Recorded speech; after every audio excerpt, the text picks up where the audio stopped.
कराची शहरियों के लिए मजीद गैर महफूज हो गया। वारदातों में अब डबल केबिन का इस्तेमाल हो रहा है। लग्जरी गाड़ी में सवार लुटेरों ने व्यापारियों को लूट लिया।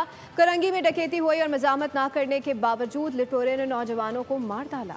औरंगी से जाने वाले व्यापारी लुट गए। कोरंगी में नौजवान स्ट्रीट क्राइम्स की भेंट चढ़ा। कराची में लूटमार और कत्ल गारत में कमी न आई। औरंगी टाउन से व्यापारियों ने मीरपुर खास का रुख किया। बहरिया टाउन पर डबल केबिन ने रास्ता रोका। व्यापारियों से 82 लाख रुपए छीने, मोबाइल फोन लूटे और टूल प्लाजा का बैरियर तोड़कर भाग निकले।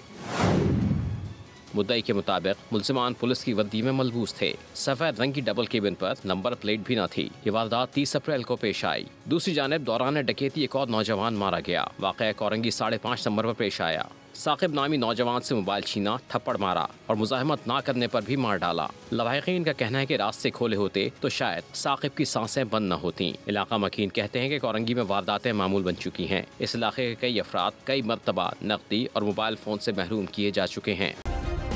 सब्सक्राइब करें और बेल दबाएं ताकि कोई खबर रह न जाए।